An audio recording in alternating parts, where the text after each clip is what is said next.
La parole n'appartient qu'au député Néligan. Olimel, 36 établissements, 9 500 travailleurs québécois, 13 000 fournisseurs au Québec. Olimel a interpellé le ministère de l'Immigration et évidemment le Premier ministre, les ministres et les députés caquistes qui ont des usines d'Olimel dans leur territoire. Olimel est extrêmement inquiet de la dernière tentative de réforme du PEC. Pourquoi? C'est une mauvaise réforme qui vient limiter sa capacité de recruter et de retenir des travailleurs. Olimel, c'est 330 travailleurs étrangers qui sont admissibles. Cette mauvaise réforme bâclée du PEC vient de faire en sorte que 70 travailleurs ne viendront pas. Où sont les députés caquistes qui défendent notre économie régionale, qui défendent le fleuron au Québec? Olimel, dans le reportage de TVA hier, a lancé un cri de cœur encore une fois. C'est la deuxième fois en un an. La lettre, je l'ai. Un coup de poing. Monsieur le Président, le ministre va-t-il encore une fois reculer? C'est pas moi qui lui dis, c'est un des fleurons québécois qui lui dit dans cette lettre. Le ministre de l'Immigration. Monsieur le Président, je suis très heureux de la question du député de Néligan, parce que ça permet de rectifier certains faits, Monsieur le Président.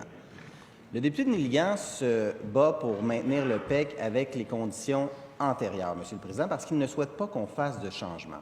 Or, on a démontré, hors de tout doute, Monsieur le Président, qu'il y a un enjeu avec le PEC parce que ça cannibalise l'ensemble du programme d'immigration québécois, l'ensemble du système d'immigration québécois, parce que 86 Monsieur le Président, de l'immigration passe dans le PEC et ça laisse seulement un niveau minime au niveau de ARIMA et du programme régulier de travail qualifié. Et j'entends le député de Robert Baldwin nous dire que c'est pas vrai, parce que sa vision de l'immigration, Monsieur le Président, ne va pas en concordance avec celle des Québécois qui vise à s'assurer de la pleine intégration et de la régionalisation de l'immigration. Savez-vous pourquoi, Monsieur le Président? Parce que 75 du PEC se passe uniquement à Montréal. Donc, si on veut s'assurer d'avoir de la régionalisation et de répondre aux besoins du marché du travail dans toutes les régions, ça ne passe pas par le PEC. Et la meilleure démonstration de cela, c'est parce que les travailleurs de niveau C et D sont principalement à Montréal et Olimel a des entreprises dans toutes les régions du Québec. Et je vous invite à éviter d'échanger pendant les réponses et les questions. Monsieur le député Néligan. Monsieur le Président, c'est faux et je vais rendre publique la lettre et je vais la mettre à la disposition de l'ensemble des membres et je vais la mettre en ligne pour que les Québécois découvrent la politique migratoire du ministre de l'Immigration. Monsieur le Président, Olimel, c'est partout au Québec. J'espère que les collègues du ministre de l'Immigration vont se lever et lui dire qu'elle est en train de nuire à l'économie régionale et qu'elle répond aujourd'hui à Olimel. C'est Olimel qui le dit en 8 pages, qui démontre que sa réforme est bâclée. Y a-t-il consentement pour le dépôt de la lettre de question? Consentement, réponse au ministre de l'Immigration. Et évidemment, vous évitez d'échanger pendant cette réponse. Monsieur le Président, je veux que le député de Néligan me comprenne bien. Ce qu'on souhaite avec la réforme de l'immigration, c'est amener davantage de personnes immigrantes dans les régions du Québec. Actuellement, avec le PEC, la clientèle est concentrée à Montréal, sur l'île de Montréal.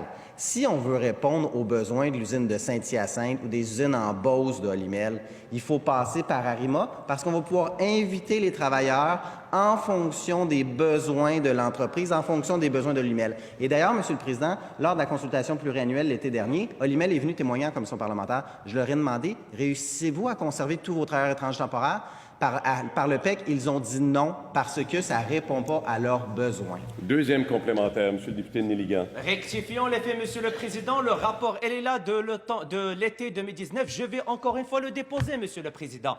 Monsieur le Président, je m'en fous de la réponse. Je veux qu'elle réponde à Olimel. Monsieur le Président... Je vais vous demander... Non, mais Monsieur le député Néligan... Non, mais je vous parle, 2 secondes.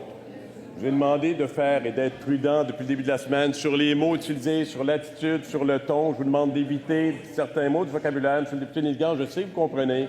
Alors, je vous demande votre collaboration et de ne pas répéter.